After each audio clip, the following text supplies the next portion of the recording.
सिद्धि मार्ग में सवारी या फिर देव सवारी, देवी सवारी या फिर दूतों की सवारी के बारे में इस वीडियो में मैं चर्चा करने वाला हूं कि जो सवारी होती है या फिर जो सवारी आना बोला जाता है वो वास्तव में होती क्या है। फॉर एग्जाम्पल जैसे कि बजरंगबली की सवारी या फिर उनके दूत की सवारी या फिर माता काली या फिर माता पराशक्ति की सवारी या फिर उनके दूत या फिर उनके गण की सवारी। इनके अलावा जो अन्य सत्ताएं होती हैं जैसे कि यक्ष, गंधर्व, किन्नर, कुबेर, नाग, अप्सरा, यक्षिणी, योगिनी, भैरवी, खुसुर फुसुर करने वाली रिद्धियां सिद्धियां, इन सब की भी एक पर्सनल सवारी होती है। पर्सनल सवारी होती है का मेरा मतलब है कि हर एक जो देव सत्ता होती है वो किसी न किसी पशु पक्षी या फिर किसी अन्य जीव के साथ अटैच रहते हैं या फिर कोई न कोई पशु पक्षी उनके साथ में होता है।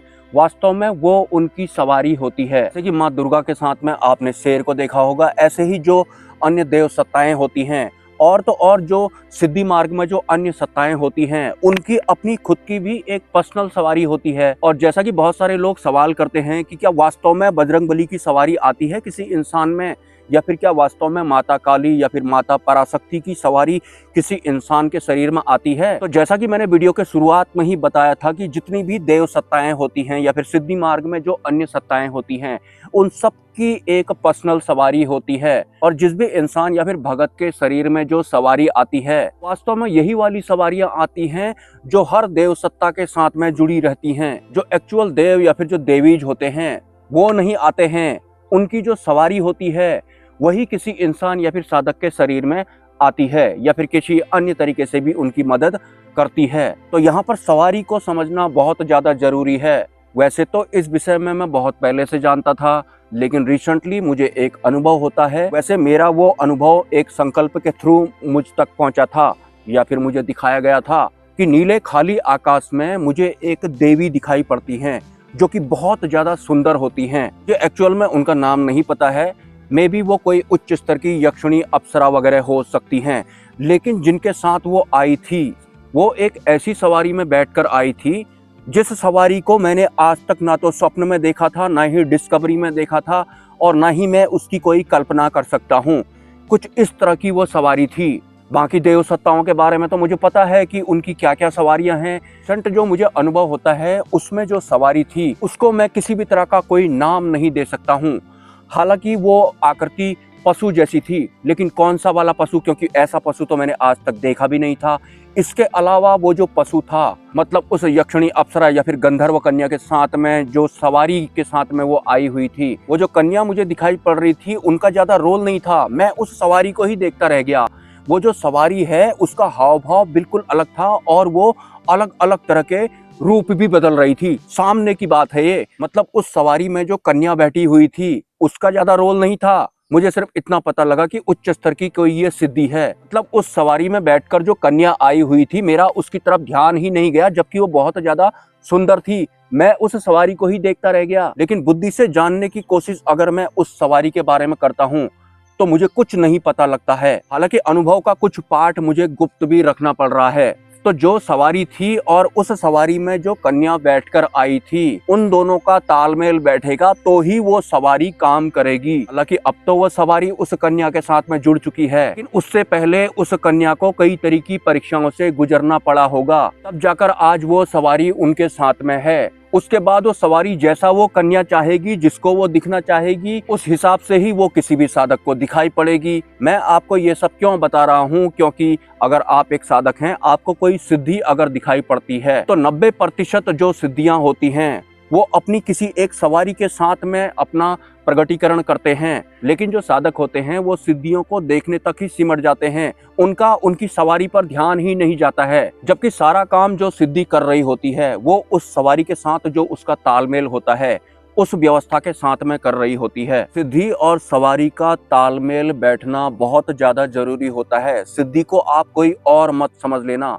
अगर आप सिद्धि प्राप्त करना चाहते हैं तो सिद्धि कोई और है, मैं कोई और हूँ वाला भाव काम नहीं करता है। या फिर ऐसा नहीं कि साधना के दौरान सिद्धि के रूप में आपको एक खूबसूरत कन्या दिख गई, उसके साथ में कुछ और भी था लेकिन आप उसे देख नहीं पाए, आप उस कन्या में ही अटक गए या फिर मोहित हो गए। मतलब मोह में अगर आप हैं या फिर काम, क्रोध, लोभ वगैरह जो भी होता है, उस अनुभव के दौरान एक भी विकार अगर आपका प्लस में होता है तो फिर उस सिद्धि के साथ में जो सवारी होती है, जिस पर वो बैठकर आए होते हैं, उनका हाव भाव आपकी आंतरिक व्यवस्था की तरह बदलता है। आप या फिर साधक कंफ्यूज हो जाएंगे कि इतनी खूबसूरत कन्या इस पशु के ऊपर बैठ करके आई है, लेकिन ये पशु इतने गुस्से में क्यों है। तो जो साधक होते हैं वो समझ नहीं पाते हैं और तालमेल नहीं बिठा पाते हैं। साधना मार्ग में आपके भीतर के पुर्जे हिलाने वाले ऐसे ऐसे दृश्य आपको दिखाई पड़ेंगे कि उससे प्रभावित होकर या फिर पहले से ही जिस भी तरह की मलिनताएं आपके भीतर हैं, उन दोनों के गठजोड़ से जैसा भी आपका अंतकरण उस लाइव अनुभव में होगा,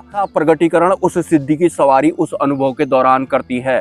साधक को लगता है ये जो सिद्धि है ये तो इतनी सौम्य है, इतनी सुंदर है, लेकिन इसकी जो सवारी है ये मुझे समझ में क्यों नहीं आ रही है, ये बिल्कुल अलग क्यों है, ये मेरी समझ से परे क्यों है। हालांकि ये जो सिद्धियां होती हैं ये हमारे पूर्व के जन्मों से भी जुड़ी हुई होती हैं, और मोस्टली जो भी हमारे साथ सिद्धियां वगैरह जुड़ी हुई होती हैं उनमें से 70% तो पूर्व जन्म की होती हैं। ऐसा नहीं है कि इसी जन्म में आप एक साधक रहे होंगे, पूर्व के जन्मों में भी आप साधक रहे होंगे। आधी अधूरी साधनाएं आपने की होंगी, गलत साधनाएं आपने की होंगी, अज्ञानतावश आपने साधनाएं की होंगी। तो उस हिसाब से भी हमारे साथ बहुत तरह की सत्ताएं जुड़ जाती हैं। लेकिन करंटली जब हम इस जन्म में साधक बनते हैं तो फिर पुरानी जितनी भी जुड़ी हुई थी और इस जन्म में जो जुड़ेंगी या फिर जिस भी तरह से हमारे अंतकरण का विकास होगा वो सब एक साथ होता है। चिंताएं अगर आपके साथ में होगी, मोह भी अगर आपके अंदर होगा, फिर वो अप्सरा या फिर यक्षिणी आपको देखकर मुस्कुरा रही होगी और जिस सवारी में वो बैठ करके आई होगी वो आपके साथ में कुछ ऐसा व्यवहार करेगा कि आपको समझ में ही नहीं आएगा कि ये ऐसा क्यों कर रहा है। तो जब तक काम, क्रोध, लोभ, मोह, भय वाले तत्व आपके शिथिल नहीं पड़ जाते या फिर स्टेबल नहीं हो जाते, तब तक आप सिद्धियों के साथ तालमेल नहीं बैठा पाएंगे। ऐसा नहीं कि किसी भी सिद्धि के प्रगटीकरण से पहले जब आप संकल्प ले रहे थे तब आपका भाव कुछ और था, और जैसे ही आपको दृश्य दिखाई पड़ा आप कुछ और ही बन गए। और ये लाइव में साधक के साथ होता है, वो दृश्य देखकर कुछ और ही बन जाता है, मतलब बह जाता है उन दृश्यों में। सिद्धियां होती हैं जब साधक को कुछ भी नहीं चाहिए होता है। कुछ भी नहीं चाहिए का मतलब ऐसा नहीं है कि मन में चाहिए लेकिन मुझे बोलना पड़ रहा है कि मुझे कुछ भी नहीं चाहिए। तो ऐसे साधक को भी जो सिद्धि की सवारी होती है वो उलट सुलट टाइप का हाव भाव उनका हो जाता है, वो तरह तरह के रूप बदलने लगते हैं। साधक कंफ्यूज हो जाता है कि आखिर इस सब का मतलब क्या है। आप तालमेल नहीं बैठा पा रहे हैं, आपने संकल्प लिया था कि मुझे कुछ भी नहीं चाहिए, और सिद्धि को देखकर आप अपने आप ही पता नहीं क्या से क्या बन गए। तो मैं दृश्यों को देखकर जैसे जैसे आप भीतर से परिवर्तित होते हैं वैसे वैसे उस सिद्धि या फिर उस सत्ता के साथ में जो सवारी होती है वैसा वैसा उनका स्वरूप होता जाता है। सवारी को बुद्धि वाली भाषा में थोड़ा और सरल करने की कोशिश मैं कर देता हूँ। जैसे आप लोग मेरा ये ज्ञान वगैरह सुनते हैं तो आप तक ये ज्ञान पहुंचाने के लिए मुझे इस तरह के भयानक जंगलों में आना पड़ता है जहां पर मैं फुल रिस्क में रहता हूं हर तरीके से। लेकिन मुझे यहां पहुंचाने में मेरी एक पुरानी खटारा बाइक का बहुत बड़ा योगदान रहता है, वो मेरी सवारी है। तो कुछ भी करके मैं उस बाइक का और अपना तालमेल बैठा पाता हूँ, तब जा करके मैं यहाँ पहुंच पाता हूँ और उसके बाद ये सब मैं बोल पाता हूँ। तो मेरा तालमेल बैठाने का कुछ इस तरह का ये दायरा है। तो जो सिद्धियां होती हैं उनसे अगर आपको तालमेल बैठाना है तो सिद्धि और सवारी वो दो होकर भी एक होती हैं। आपको भी सिद्धि प्राप्त करनी है तो आपको भी दो नहीं बनना है। आंतरिक स्तर पर आप में किसी भी तरह का भेदभाव नहीं होना चाहिए, आप मेल हों या फिर फीमेल हों। तो ये जो मैं आप तो लोगों तक पहुंचा पाता हूं अपनी सवारी की वजह से पहुंचा पाता हूं, उसका तो योगदान है ही है। 70% योगदान तो मेरी सवारी का ही है, बाकी का मेरा हो जाता है। और उसमें ये मैं और मेरा वाला नहीं होना चाहिए। ये जितना ज्यादा कम होगा उतना ज़्यादा मैं अपनी सवारी से तालमेल बैठा पाऊंगा। मिलते हैं किसी नेक्स्ट वीडियो में। नमस्कार।